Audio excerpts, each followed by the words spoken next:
നമസ്കാരം.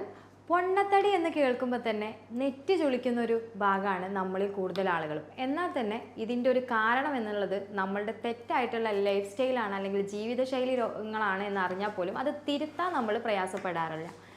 അത്തരം കണ്ടീഷൻസുകൾ ഏറ്റവും കൂടുതൽ നമ്മളെ ശരീരത്തിൽ ആരോഗ്യ പ്രശ്നങ്ങൾ ഉണ്ടാക്കും എന്നറിഞ്ഞിട്ട് നമ്മൾ അതിൽ നിന്ന് പരമാവധി ഒഴിഞ്ഞു മാറാൻ ശ്രദ്ധിക്കാറും ഇല്ല എന്നുള്ളതാണ്. അപ്പോൾ ഇത്തരം കണ്ടീഷൻസ് അനുഭവിക്കുന്ന ആളുകൾക്ക് സാധാരണ പൊതുവേ കാണാറുള്ളതാണ് നമ്മൾ പല ലൈഫ് സ്റ്റൈൽ അസുഖങ്ങൾ, ഷുഗർ, അതുപോലെ തന്നെ BP, കൊളസ്ട്രോൾ എന്നുള്ളത്.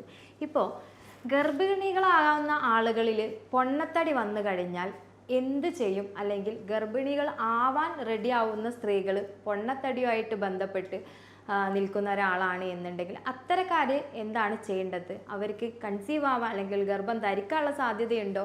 ഇനി എന്താണ് അതിൻ്റെ മറ്റ് കാര്യങ്ങൾ എന്നൊക്കെയാണ് നമ്മൾ ഇന്നിവിടെ സംസാരിക്കുന്നത്. ഞാൻ doctor Haseena, doctor Basil Soumya hospital, Pandikkad, Malappuram ജില്ല.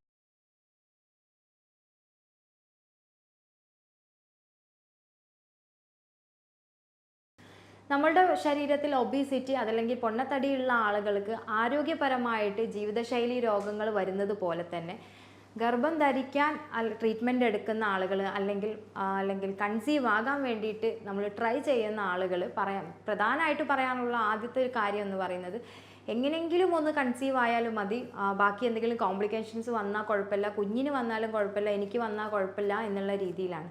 പക്ഷേ ട്രീറ്റ്മെൻറ്റ് എടുക്കുന്ന സമയം തൊട്ട് തന്നെ ഓരോ ഡോക്ടേഴ്സും ഓരോ കപ്പിൾസിനോട് പറയാറുള്ളത് പ്രധാനമായിട്ടും നിങ്ങൾ വെയിറ്റ് കുറയ്ക്കുക, അല്ലെങ്കിൽ അമിതമായിട്ടുള്ള പൊണ്ണത്തടി നിങ്ങൾ ഗർഭം ധരിക്കുമ്പോൾ ഉണ്ടാവാൻ പാടില്ല എന്ന് നമ്മൾ പൊതുവേ പറഞ്ഞു കൊടുക്കാറുണ്ട്.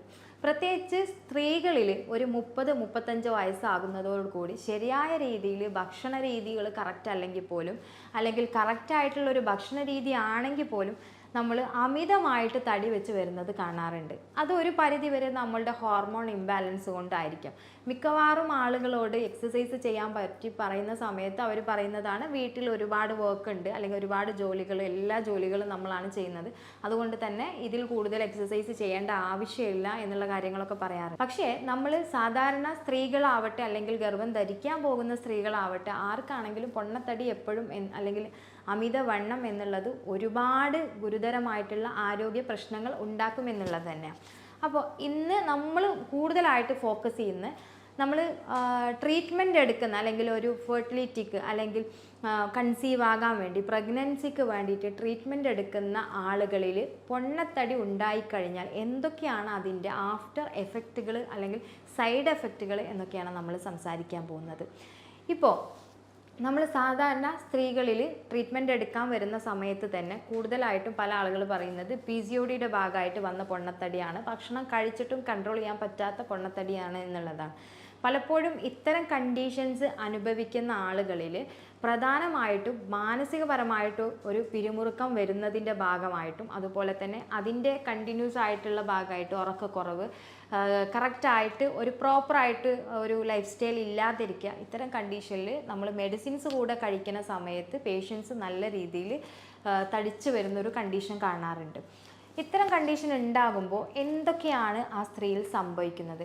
അല്ലെങ്കിൽ കൺസീവ് ആയിട്ടിരിക്കുന്ന ഒരു സ്ത്രീ നല്ല ഹൈറ്റിലും അതല്ലെങ്കിൽ അത് വണ്ണത്തിലൊക്കെ ഇരിക്കുന്ന ലേഡിയാണ് എന്നുണ്ടെങ്കിൽ എന്തൊക്കെയാണ് സംഭവിക്കാൻ പോകുന്നത് എന്നാണ് നമ്മൾ സംസാരിക്കുന്നത്.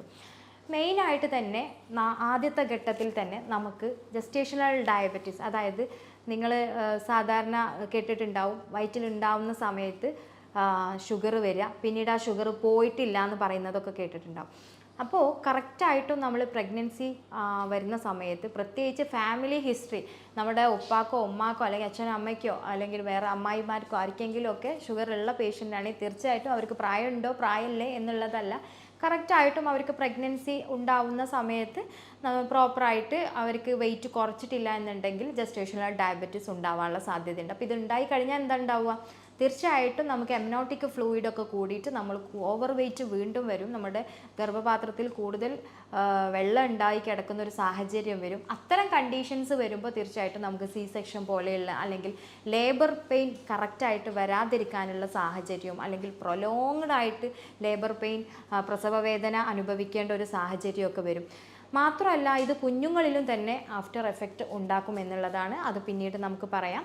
സെക്കൻഡ് വൺ എന്ന് പറയുന്നത് അത്തരം പൊണ്ണത്തടിയുള്ള ആളുകളാണെന്നുണ്ടെങ്കിൽ തീർച്ചയായിട്ടും ബി പിയിൽ വേരിയേഷൻ, പ്രഷർ വേരിയേഷൻ വരുന്നത് വഴി കുഞ്ഞിന് ഫിക്സ് സംഭവിക്കാനുള്ളൊരു സാധ്യതയുണ്ട്. അല്ലെങ്കിൽ കുഞ്ഞിന് ആ ഒരു പ്രയാസത്തിൽ അല്ലെങ്കിൽ ബി പി ഹൈ ആയതിൻ്റെ പേരിൽ പലപ്പോഴും നമുക്ക് എന്ത് ചെയ്യും, കുഞ്ഞിന് പ്രോപ്പറായിട്ട് ഓക്സിജൻ കിട്ടാതിരിക്കുക അല്ലെങ്കിൽ മറ്റെന്തെങ്കിലും ബന്ധപ്പെട്ടിട്ട് കുഞ്ഞിന് പ്രയാസങ്ങൾ വരും. അതിൻ്റെ ഭാഗമായിട്ട് കുട്ടിയിൽ മെൻ്റൽ ഗ്രൗത്ത് റിട്ടാർഡേഷൻ അല്ലെങ്കിൽ കുഞ്ഞിന് വളർച്ചക്കുറവ്, അത്തരം കണ്ടീഷനൊക്കെ സംഭവിക്കാം. മൂന്നാമതായിട്ട് മെയിനായിട്ട് സംഭവിക്കുന്ന, അതായത് നോർമലി നമ്മുടെ ക്ലിനിക്കിലൊക്കെ വന്ന് പറയുന്നതാണ്, വെയിറ്റ് കൂടുതലുള്ള ആളുകൾക്ക് മിസ്കാരേജ് സംഭവിക്കുക. അതായത് അബോർഷൻ റിക്കറൻ്റ് ആയിട്ട്, അതായത് ചിലപ്പോൾ 3 മാസം ഉണ്ടാവും, പിന്നെ അത് കഴിഞ്ഞിട്ട് 6 മന്ത് കഴിഞ്ഞിട്ട് വീണ്ടും ഒരു അബോർഷൻ സംഭവിക്കും.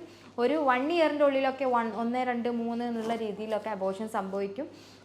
അതുപോലെ തന്നെ നമുക്കിപ്പോൾ ഇൻ കേസ് എങ്ങനെയെങ്കിലും ഇതൊന്നും ഒരു 4 മന്തൊക്കെ ആയിക്കഴിഞ്ഞാൽ സ്റ്റിൽ ബർത്ത് സംഭവിക്കാം. അതുപോലെ തന്നെ കുഞ്ഞുങ്ങൾ മരിക്കാനുള്ളൊരു അവസ്ഥയും വരാം.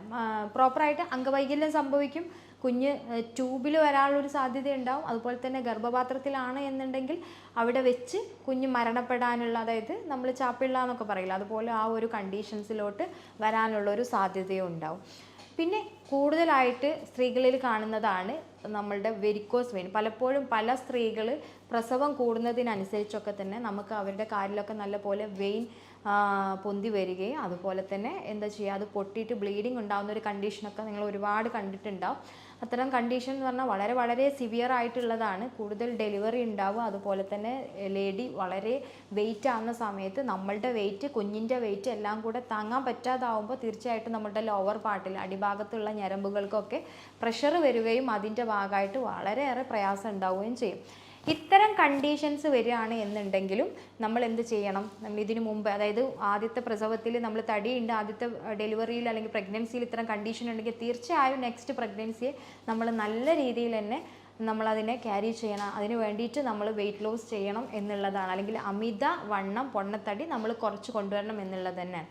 ഇനി കൂടുതലായിട്ട് ബാക്കി സംഭവിക്കാൻ പോകുന്നതാണ് സ്ലീപ്പ് ആപ്നിയ എന്ന് പറയുന്നത്. അതായത് ചില കേസിൽ ചില സ്ത്രീകൾ നമ്മൾ പ്രഗ്നൻസി ടൈമിൽ കിടന്നുറങ്ങുന്ന സമയത്ത് പെട്ടെന്ന് അവർക്ക് ശ്വാസം ഇങ്ങ് കിട്ടാതാവും. ഒരു സെക്കൻഡുകൾ മാത്രമാണ് ശ്വാസം കിട്ടാതാവുക. അതായത് ഉറക്കത്തിലാണ് സംഭവിക്കുക. ചിലപ്പോൾ നമ്മൾ കണ്ട് ഉറക്കത്തിൽ ഞെട്ടി ഉണരുന്ന സംഭവങ്ങൾ ഉണ്ടാവാം, അറിയാതെ പോകുന്നതും ഉണ്ടാകും. അത്തരം കണ്ടീഷനിൽ ബ്രെയിനിൽ പ്രയാസങ്ങൾ ഉണ്ടാവും. കുഞ്ഞിനത് വളരെ രീതിയിൽ മേ ബി കുഞ്ഞിൻ്റെ ഡെത്ത് വരെ ആ ഒരു അവസ്ഥയിൽ സംഭവിക്കാം എന്നുള്ളതാണ്.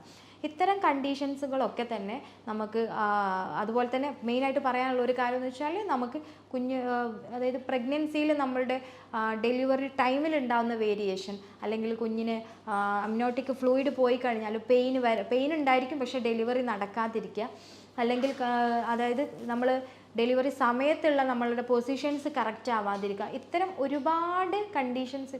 അതേപോലെ തന്നെ നമുക്ക് മാനസികപരമായിട്ട് സ്ട്രെസ്സ് വരിക, കൂടുതലായിട്ട് ബ്ലഡിൽ നമ്മൾ ചെക്ക് ചെയ്യുമ്പോൾ ഒരുപാട് വ്യത്യാസങ്ങൾ വരിക. ഇത്തരം പ്രയാസങ്ങളൊക്കെ തന്നെ നമുക്ക് പൊതുവെ പൊണ്ണത്തടിയുള്ള ആളുകൾ ഗർഭിണികളാകുമ്പോൾ ഉണ്ടാകുന്ന കാര്യങ്ങളാണ്. ഇനി ഇത്തരം പ്രയാസങ്ങൾ കോമൺ ആയിട്ട് പറയുന്നതാണ്. ഇതിൻ്റെ ഒരു ആഫ്റ്റർ എഫക്റ്റ് എന്ന് പറഞ്ഞിട്ട് കുഞ്ഞുങ്ങളിൽ എന്തൊക്കെ ഉണ്ടാവും എന്നുള്ളത് നോക്കാം. മെയിനായിട്ട് തന്നെ കുഞ്ഞുങ്ങളിൽ നമുക്ക് അംഗവൈകല്യം തൊട്ട് ഡെത്ത് വരെ സംഭവിക്കും എന്നുള്ളതാണ്. ആദ്യത്തെ ഘട്ടം നമ്മൾ ആദ്യം പറഞ്ഞ പോലെ തന്നെ ജസ്റ്റേഷണൽ ഡയബറ്റീസ് ഒക്കെ ആണെങ്കിൽ ഷുവറായിട്ടും നമ്മുടെ കുഞ്ഞിന് വീണ്ടും മേ ബി ചെറുപ്പത്തിലോ അല്ലെങ്കിൽ ടൈപ്പ് 2 ടൈപ്പ് 1 ഒക്കെ ഡയബറ്റീസ് വരാനുള്ള അല്ലെങ്കിൽ ഷുഗർ വരാനുള്ള സാധ്യത കൂടുതലാണ്. രണ്ടാമത്തത് മെൻ്റലി അല്ലെങ്കിൽ ഫിസിക്കലി റിട്ടാർഡേഷൻ ഗ്രൗത്ത് റിട്ടാർഡേഷൻ, വളർച്ചക്കുറവ് ഉണ്ടാവാൻ സാധ്യതയുണ്ട്. ലൈക്ക് അംഗവൈകല്യം പോലെ ഉണ്ടാവാം, കുട്ടിക്ക് മറ്റെന്തെങ്കിലും പ്രയാസങ്ങളുണ്ട്, ഓട്ടിസം പോലെയൊക്കെ വരാനുള്ള സാധ്യത. ഇതൊക്കെ സാധ്യതകളാണ്. നമ്മളെ ശ്രദ്ധിച്ചിട്ടില്ല എന്നുണ്ടെങ്കിൽ. മൂന്നാമതായിട്ട് നമ്മൾ കറക്റ്റായിട്ട് പ്രോപ്പറായിട്ടും കൊണ്ടുപോകുന്നില്ല എന്നുണ്ടെങ്കിൽ കുഞ്ഞുങ്ങൾ സ്റ്റിൽ ബർത്ത് ആകാം. അതായത് ഒരു മേ ബി ഒരു 4 മാസത്തിലോ 5 മാസത്തിലൊക്കെ കുഞ്ഞു വരാം. അതായത് പ്രോപ്പറായിട്ട് ഹാർട്ട് ബീറ്റ് ഒക്കെ വരുന്നതിന് മുമ്പ് ഡെത്ത് ആവാം. അതായത് 4th മന്തിൽ ഹാർട്ട് ബീറ്റ് വരാൻ സ്റ്റാർട്ട് ചെയ്യും, അതിൻ്റെ മുമ്പ് ജസ്റ്റ് മുൻപ്. അപ്പോൾ ഇതൊക്കെ ഒന്ന് ഫോം ആയതിനു ശേഷം കുഞ്ഞു മരിക്കാനുള്ളൊരു ഇതുണ്ടാവും. അല്ലെങ്കിൽ കുറച്ച് സമയം കൂടെ അങ്ങ് പോയിട്ട് അതിനുശേഷം കുഞ്ഞു വയറ്റിൻ്റെ ഉള്ളിൽ തന്നെ വെച്ച് മരിക്കാനുള്ളൊരു സാധ്യതയുണ്ട്. അപ്പോൾ ഇത്തരം കാര്യങ്ങൾ നമ്മൾ ശ്രദ്ധിച്ചിട്ടില്ല എന്നുണ്ടെങ്കിൽ അമ്മയ്ക്കും കുഞ്ഞിനും ഒരേപോലെ കണ്ടീഷൻസ് ഡേഞ്ചർ ആവാനുള്ള സാധ്യതയുണ്ട് എന്നുള്ളതാണ് ഇതിൽ നിന്ന് മനസ്സിലാക്കേണ്ടത്. ഇനി ഇത്തരം കണ്ടീഷൻസിൽ പല ആളുകളും പറയാറുണ്ട് നമുക്ക് പ്രോപ്പറായിട്ട് എനിക്ക് കൺസീവ് ആയാൽ മാത്രം മതിയാവും, നമുക്ക് പ്രോപ്പറായിട്ട് ഡയറ്റ് എടുക്കാൻ താല്പര്യമില്ല അല്ലെങ്കിൽ എക്സസൈസ് എടുക്കാൻ താല്പര്യമില്ല. അത്തരം കണ്ടീഷൻസൊക്കെ പറയുകയാണെന്നുണ്ടെങ്കിൽ തീർച്ചയായിട്ടും നമ്മൾ മനസ്സിലാക്കേണ്ടത് എങ്ങനെങ്കിലും പ്രഗ്നൻസി കൊണ്ടുവരിക എന്നുള്ളതല്ല ഇമ്പോർട്ടൻറ്റ്, ഹെൽത്തി ആയിട്ടുള്ള കാര്യങ്ങളിൽ കൊണ്ടുവരിക എന്നുള്ളതാണ് മെയിൻ ആയിട്ടുള്ള ഇമ്പോർട്ടൻസ്. സോ അത് കീപ്പ് ചെയ്യാൻ മാക്സിമം ശ്രമിക്കുക. ഇനി ഇതിനെന്താ ചെയ്യേണ്ടതെന്നുള്ള കാര്യം കൂടി പറഞ്ഞു തരാം. നമ്മൾ കൃത്യമായിട്ടൊരു പ്ലാൻ ചെയ്യാന്നുള്ളതാണ്. ബിഫോർ നമ്മൾ ഇപ്പോൾ ഫസ്റ്റ് ടൈംസ് നമ്മൾ കൺസീവ് ആവുന്ന സമയത്ത് നമുക്ക് പ്രോപ്പറായിട്ട് ഇത്രയും ഇഷ്യൂസ് ഉണ്ടെന്നുണ്ടെങ്കിൽ സെക്കൻഡ് കംപ്ലയിൻറ്റ്സ് അല്ലെങ്കിൽ സെക്കൻഡ് മന്ത്, ഇപ്പോൾ നമ്മളൊരു 30+ ശേഷമാണ് നമ്മൾ സെക്കൻഡ് കൺസീവ് ആകാനുള്ള പ്ലാൻ എടുക്കുന്നത്. സോ അതിൻ്റെ ഇടയിൽ മാക്സിമം ഒരു 6 മന്തെങ്കിലും അല്ലെങ്കിൽ 1 ഇയർ എങ്കിലും നിങ്ങൾ ആ ഒരു ജേണി ഹാപ്പി ആയിട്ട് വെക്കുക. ലൈക്ക് നമ്മൾ ഉള്ള വെയ്റ്റിൽ നിന്ന് എത്രയാണ് നമുക്ക് വെയിറ്റ്, ഓവർ വെയ്റ്റ് ആണെങ്കിൽ ഒരു 20 അല്ലെങ്കിൽ ഒരു 10 kg എങ്കിലും നമ്മൾ കുറച്ചിട്ട് നമ്മൾ പ്രഗ്നൻസിക്ക് എങ്ങനെ നമ്മൾ തയ്യാറെടുക്കുന്നു അതിന് അനുസൃതമായിട്ട് തന്നെ നമ്മളുടെ ശരീരം പ്രോപ്പറായിട്ട് അതിനെ കറക്റ്റ് ചെയ്തിട്ട് കൊണ്ടുപോവുക എന്നുള്ളത്. അതിൻ്റെ മുന്നോടിയായിട്ടാണ് നമ്മൾ ഈ എക്സസൈസും ഡയറ്റും ഒക്കെ എടുക്കേണ്ടത്. കൺസീവ് ആയതിനു ശേഷം ഞാൻ ഇനി എന്ത് തടി കുറക്കാൻ പറ്റുന്നില്ല, ഫുഡ് എത്ര കൺട്രോൾ ചെയ്തിട്ടും തടി കുറയുന്നില്ല, അത്രയും വെയിറ്റ് ഓവർ വെയിറ്റ് വരികയാണ് എന്നുള്ള ടെൻഷൻ ഒഴിവാക്കാൻ വേണ്ടി പ്രോപ്പറായിട്ട് തന്നെ ഇങ്ങോട്ട് കൊണ്ടുവരിക കേട്ടോ. കൺസീവ് ആവുന്നതിൻ്റെ മുന്നോടിയായിട്ട് കറക്റ്റായിട്ട് നമ്മൾ നല്ല ഉറക്കം, നല്ല എക്സസൈസുകൾ, പ്രത്യേകിച്ച് വയറ് കുറയാൻ വേണ്ടിയിട്ടും അതുപോലെ തന്നെ അണ്ഡാശയത്തിലോട്ടും ഗർഭപാത്രത്തിലോട്ടും ഒക്കെ കറക്റ്റായിട്ട് രക്തയോട്ടം വരാൻ വേണ്ടിയിട്ടുള്ള എക്സസൈസുകൾ മാക്സിമം ചെയ്ത് ഹെൽത്തി ബോഡി ആയതിനു ശേഷം നിങ്ങൾ കൺസീവ് ആകാൻ റെഡി ആവുക എന്നുള്ളതാണ്. ആ ഒരു രീതിയിൽ പോവുകയാണെങ്കിൽ തീർച്ചയായിട്ടും നമുക്ക് വണ്ണം ഉള്ള ആളുകൾ അതുവഴി കൺസീവ് ആകാതിരിക്കുകയാണെങ്കിൽ പോലും ആ ഒരു സൊല്യൂഷൻ അവിടെ, അതായത് ആ ഒരു കൺസീവ് ആകുക എന്നുള്ള ഒരു കാര്യം അവിടെ സൊല്യൂട്ടഡ് ആയിട്ട് നിൽക്കുമെന്നുള്ളതാണ്. ഇത്തരം കേസുകൾ അല്ലെങ്കിൽ നിങ്ങൾ ഇത്തരം പ്രയാസങ്ങൾ ഉണ്ടെങ്കിൽ ചില പേഷ്യൻസ് അല്ല മിക്കവാറും പേഷ്യൻസ് നമ്മളോട് പറയുന്നത് ഡോക്ടർ ഭക്ഷണം കൺട്രോൾ ചെയ്തു, മെഡിസിൻ കഴിക്കുന്നുണ്ട്, എന്നിട്ടും നമ്മൾ തടി കുറയുന്നില്ല, അതിനെന്താ റീസൺ എന്നുള്ളത് പറയുന്നുണ്ട്. അതിന് കൃത്യമായിട്ടുള്ളൊരു സൊല്യൂഷൻ എന്ന് പറയുന്നത് ആദ്യം തന്നെ നിങ്ങളുടെ തൈറോയ്ഡ് അതല്ലെങ്കിൽ കൺസീവ് ആവുന്നതിന് മുമ്പ് നിങ്ങളുടെ PCOD അത്തരം കണ്ടീഷൻസൊക്കെ ചെക്ക് ചെയ്തിട്ട് അബ്നോർമാലിറ്റി അല്ലെങ്കിൽ അതിന് പ്രത്യേകിച്ച് പ്രയാസങ്ങളൊന്നും ഇല്ല എന്നുള്ളത് നിങ്ങൾ ഉറപ്പ് വരുത്തുക. അതുപോലെ തന്നെ നന്നായിട്ട് ഉറങ്ങുക. അതുപോലെ പ്രൊലാക്റ്റിൻ കൂടുതലാണോ എന്നുള്ളത് കാര്യം കൂടെ നിങ്ങൾ ഇതിനോടൊപ്പം തന്നെ കറക്റ്റ് ചെയ്തിട്ട് നോക്കുക. ഇത്തരം പ്രയാസങ്ങൾ ഉണ്ടെങ്കിൽ നമ്മൾ പറയുന്ന ഒരു കാര്യം വെച്ചാൽ ഇപ്പോൾ വെയിറ്റ് കുറയുന്നില്ല, നമ്മൾ ഭക്ഷണവും എക്സസൈസൊക്കെ ഉണ്ട് എന്നുണ്ടെങ്കിലും 2 കാര്യങ്ങൾ അവിടെ സംഭവിക്കാം. ഒന്ന് സ്ലോലി നമ്മുടെ വെയിറ്റ് ലോസ് വരാം, അതല്ലെങ്കിൽ നമ്മൾ ഉള്ളിലോട്ട് ഹെൽത്ത് ഓക്കെ ആയിട്ട് വരാം. അത്തരം ആളുകൾ ഇപ്പോൾ പ്രോപ്പറായിട്ട് ചെയ്യുന്നുണ്ട്, ഇതെല്ലാം ഓക്കെ ആയി, പക്ഷേ വെയിറ്റ് കുറയുന്നില്ല എന്നുണ്ടെങ്കിൽ തീർച്ചയായിട്ടും നമുക്ക് മെഡിസിൻസിൻ്റെ ഹെൽപ്പും കൂടെ തേടാവുന്നതാണ്. ഇത്തരം പ്രയാസങ്ങൾ അനുഭവപ്പെടുന്ന ആളുകളാണെങ്കിൽ കൂടുതലായിട്ട് എന്തെങ്കിലും നിങ്ങൾക്ക് അറിയണമെന്നുണ്ടെങ്കിൽ തീർച്ചയായിട്ടും താഴെയുള്ള നമ്പറിൽ കോൺടാക്റ്റ് ചെയ്യാവുന്നതാണ്. ഞാൻ doctor Haseena, doctor Basil സോമിയ hospital, Pandikkad.